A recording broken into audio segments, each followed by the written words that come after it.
మేడారంలో సుడిగాలి మిస్టరీ. ఏలియన్లా దైవశక్తి ప్రభావమా? అసలేమిటి అది? మేడారం సమ్మక్క సారలమ్మలు కొలువై ఉన్న దట్టమైన అడవి.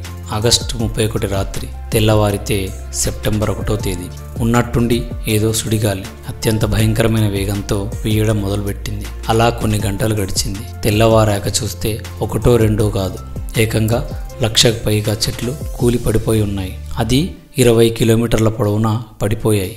ఎందుకలా? ఏమిటి మిస్టరీ? అసలు ఆ సుడిగాలి ఏమిటి? ఏలియన్లు ఏమైనా వచ్చాయా? ఫ్లయింగ్ సాసర్లు అక్కడేమైనా సంచరించాయా? వాటితో దైవశక్తి పోరాటం ఏదైనా జరిగిందా? ఇలా ఎన్నో సందేహాలు. ప్రభుత్వం, అధికారులు, స్థానికులు, మంత్రి సీతక్క ఇలా ఎందరో ఎన్నో చెప్తున్నారు. కానీ ఏవీ సరిగా అర్థం కావడం లేదు. 4-5 రోజులుగా వానలతో నేల తడిసి వదులుగా మారిందని, చెట్ల వేళ్లు బలహీనమై బలమైన గాలుల ధాటికి పడిపోయాయని అటవీ అధికారులు చెప్తున్నారు. కానీ అడవిలో పడిపోయిన చెట్లన్నీ వేళ్లతో సహా పెకలించుకొని పడిపోలేదు. కాండం మధ్యలో విరిగిపడ్డాయి. అంటే వేళ్ళు వదిలవడం అనే మాటే లేదు. బలమైన టోర్నడోల వంటి సుడిగాలులతో చెట్లు కూలాయనే వాదన కూడా తేలిపోతోంది. ఎందుకంటే మన వాతావరణంలో టోర్నడోలు వచ్చే అవకాశమే లేదని వాతావరణ శాస్త్రవేత్తలు తేల్చేశారు. అంతేకాదు, అడవులున్న చోట టోర్నడోలు వచ్చే అవకాశమూ లేదని చెప్తున్నారు. ఇంకా చిత్రం ఏంటంటే అసలు అంత విస్తీర్ణంలో 1,00,000 చెట్లు పడిపోయినా ఎక్కడ అడవి జంతువులేవి చనిపోయినట్టు కానీ గాయపడినట్టు కానీ కనబడలేదు. అంత భారీ విధ్వంసానికి జంతువులేవి ఎఫెక్ట్ కాకపోవడం ఏంటన్నది కూడా విస్మయం గొలుపుతోంది.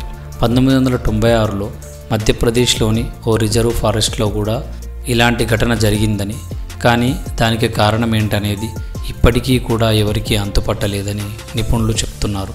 ఇప్పుడు కూడా అటవీ శాఖ అధికారులు మేడారం అడవిలో విస్తృత పరిశీలన జరుపుతున్నారు. కానీ అంత భారీగా చెట్లు కూలిపోవడానికి ఖచ్చితమైన కారణం ఏమిటన్నది మాత్రం తేల్చలేదు.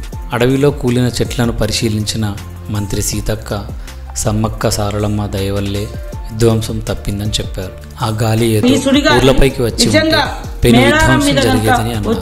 అసలు అక్కడ ఏం జరిగిందనేది తేల్చేందుకు కేంద్ర ప్రభుత్వం ప్రయత్నం చేయాలని కోరారు. ఇలా అందరూ ఏవేవో చెప్తున్నారు. మొత్తానికి ఇదేదో చాలా విచిత్రమైన ఘటనేనని అందరూ చెప్తున్నారు. నిజానికి అక్కడేం జరిగింది?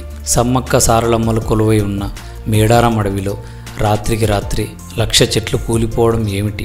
ఈ సందేహాలు ఎన్నో ఇంకా వస్తూనే ఉన్నాయి. అసలు అక్కడ ఏం జరిగిందన్నది మీకేం అనిపిస్తే కింద కామెంట్లో తెలియజేయండి. సబ్స్క్రైబ్ చేయడం మర్చిపోవద్దు.